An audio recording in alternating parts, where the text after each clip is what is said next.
Tumugon ang UNTV News and Rescue Team sa kahilingan ng kamag-anak ng isang senior citizen na maihatid pa uwi sa kanilang bahay ang pasyente noong linggo. Ilang araw nang nasa ospital ang 83 anyos na pasyente sa Gubat District Hospital dahil sa mababang blood pressure nito. Okay ka lang, Nay? Okay ka lang? 100 over 80. 100 over 80 po, sis. Dahil sa katandaan, maingat na ibinahin ng team ang pasyente habang patuloy na minomonitor ang vital sign nito. Malaboy ha, malaboy. Malaboy.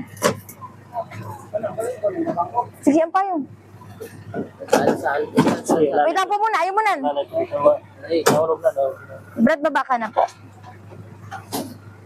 Ang patient po, sis. Payungan mo po.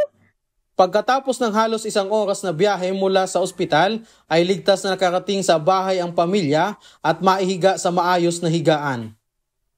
1, 2, 3. Ayan, ano? Kami na maghiwag. Okay na yun, Nay? Komportable ka po. Kaya man maghiwag? Okay. Sige, iyan nyo na lang po yung posisyon mo. Sa mga nangangailangan ng agarang tulong sa panahon ng aksidente o sakuna, makipag-ugnayan po sa UNTV News and Rescue Hotline 8911-UNTV o 8911-8688. Resti Gosmo, UNTV News and Rescue, Diyos ang aming sandigan, serbisyo publiko ang aming pinahahalagahan.